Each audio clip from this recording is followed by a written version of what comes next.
Ever since Gibraltar was ceded to UK under the Treaty of Utrecht, the infamous Treaty of Utrecht, Spain has had second thoughts. I mean, they broke the treaty themselves in 1727 or something like that, and they did the first siege of Gibraltar, breaking the treaty. They broke it again in 1779 or something like that, where they had a 3-year siege trying to recover the rock. So they failed, and ever since then, ironically, the arguments that they were using in 1727 is very similar to the ones they're using now in terms of defaming us, saying that we just live off the smuggling trade, etc., etc. It's all the same arguments used all those centuries before. It's always the same. Yeah.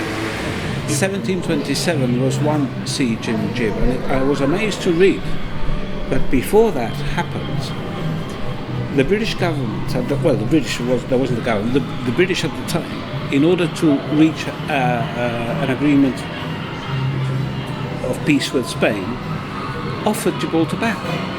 They said, we'll give you Gibraltar, but you've got to sign a peace treaty with us. The Spaniards refused that on a number of occasions, and instead they tried to invade Scotland. You must bear in mind that what is considered today a treaty that delimits our right of self-determination actually was signed 150 years before slavery was abolished.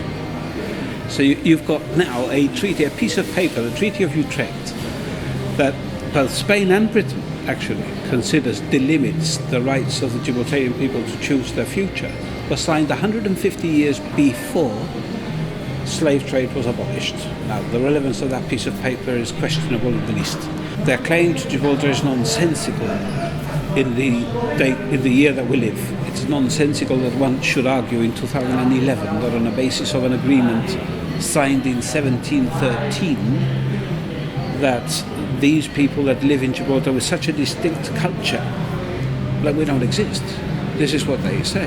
We have absolutely no rights. We have no say in what we should be doing tomorrow, who we should be, and to whom we should hold our allegiance. And that's ridiculous.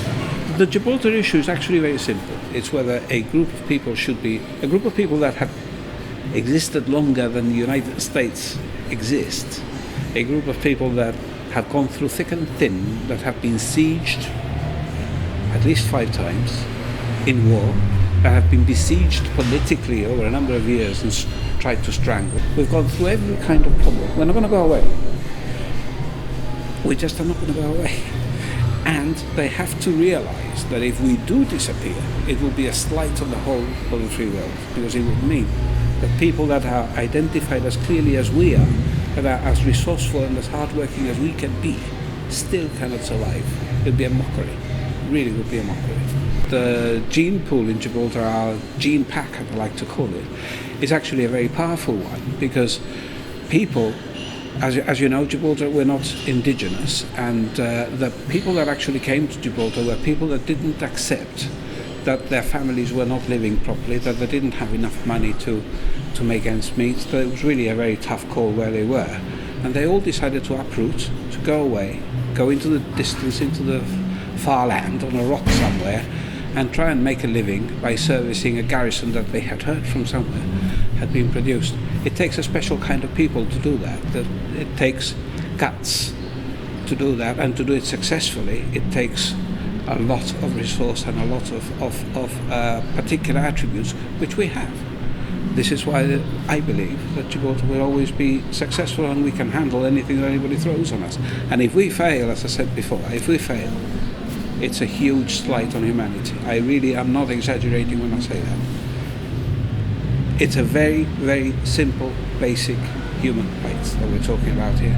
And the powers that be should be ashamed that they haven't found a way to clearly take this thing on, to make the Spanish government realize that the futility of their arguments.